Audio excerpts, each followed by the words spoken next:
Hello there, welcome to Books in 10, where we summarize the world's best books in just 10 minutes.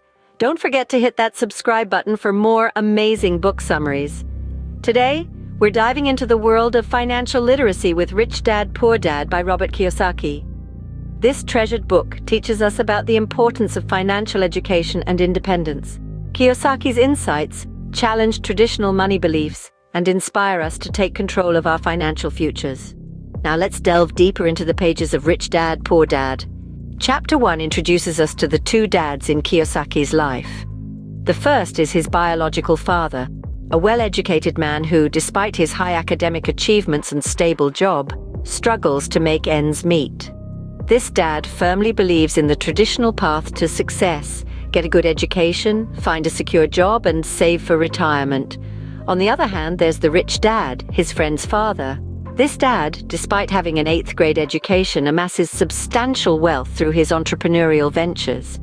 He believes in financial independence, owning businesses, and investing in assets. These two dads, with their starkly different mindsets towards money, shape Kiyosaki's understanding of wealth and success. One dad views money through the lens of fear and scarcity, the other through opportunity and abundance. The dichotomy between their perspectives provides Kiyosaki with unique insights into the world of finance.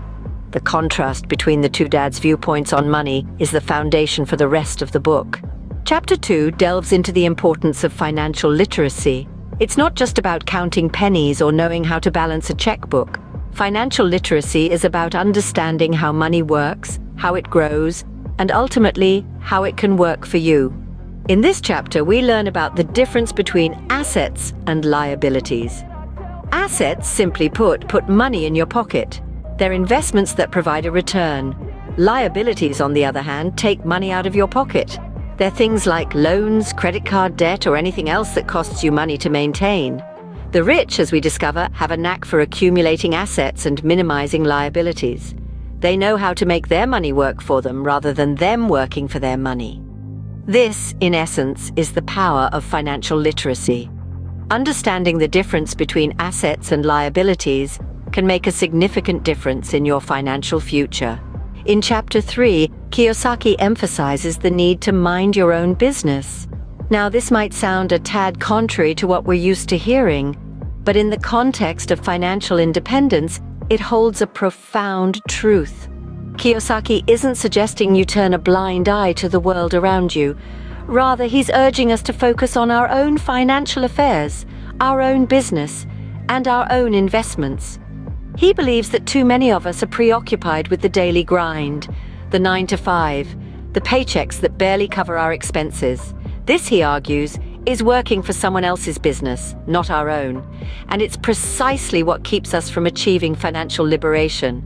Instead, we should be investing our energy, time, and resources into building and nurturing our own business, our own assets. Why? Because that's where true wealth is cultivated. That's where financial freedom lies. Taking control of your financial future requires focus and dedication to your own business and investments. Chapter 4 provides a brief history of taxes and the power of corporations. Kiyosaki presents an insightful narrative on the inception of taxes, initially introduced during times of war and crisis. Yet they've evolved into a perennial obligation, disproportionately burdening the middle class and the poor. He then delves into the power of corporations, entities that wield substantial influence and are adeptly utilized by the wealthy. Corporations, in their essence, are tools for wealth accumulation and protection, offering numerous tax advantages and loopholes that the rich exploit with finesse. Kiyosaki emphasizes how the rich skillfully navigate this landscape, using corporations to minimize their tax liability and maximize wealth retention. They understand the game of money and play it well.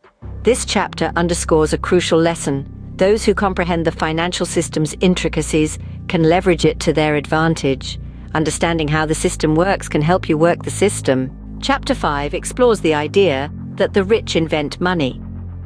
This chapter dives into Robert Kiyosaki's belief that the wealthy are not just passive income earners, but rather they are active inventors of money.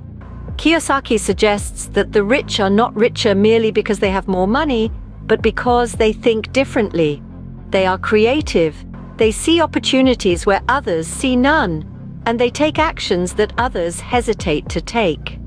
The rich do not wait for money-making opportunities to come to them. Instead, they go out and create these opportunities. They invent money by identifying needs, creating solutions, and then monetizing these solutions. They are not afraid to take calculated risks, innovate, or venture into the unknown. This chapter emphasizes the importance of creative thinking, initiative, and risk-taking in wealth creation. Remember, wealth is not just about having money, it's about how you think and what you do with what you have. Inventing money is about seeing opportunities and taking action. In Chapter 6, Kiyosaki advises to work to learn, don't work for money. A profound shift in perspective, isn't it? This isn't to say that money isn't important. Rather, it's about prioritizing the acquisition of skills, knowledge, and experience over the immediate gratification of a paycheck. Kiyosaki stresses the importance of lifelong learning. He believes that the more you learn, the more you earn. He encourages us to look beyond our current job title and focus on what skills we can acquire, what wisdom we can gain. This could mean taking on a new project, learning a new skill, or even switching careers to broaden our horizons. He argues that people who chase only money often end up unfulfilled, while those who seek knowledge and experience find wealth in more ways than one. It's not just about financial wealth, but also about personal growth and satisfaction. Learning and personal development can be more valuable than a paycheck.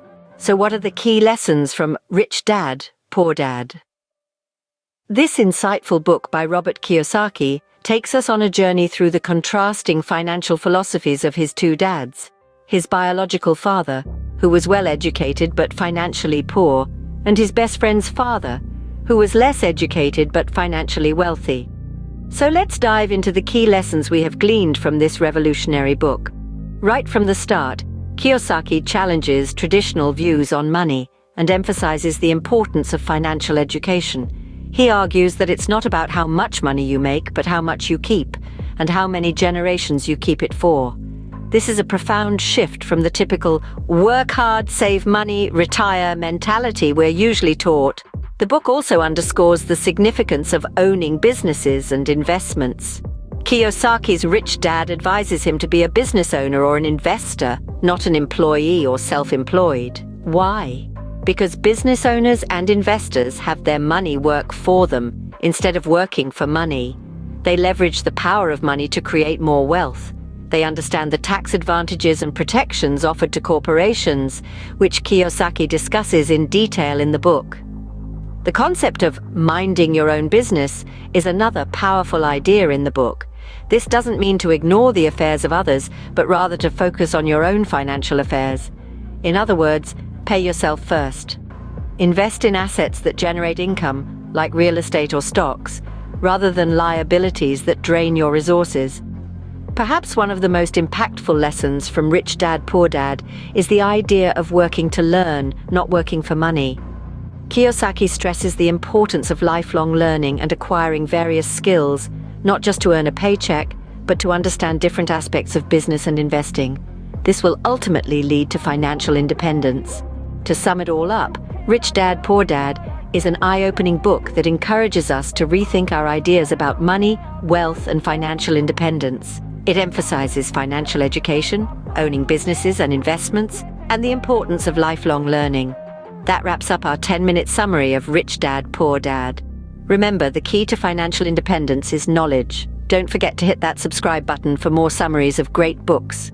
Thanks for watching Books in 10.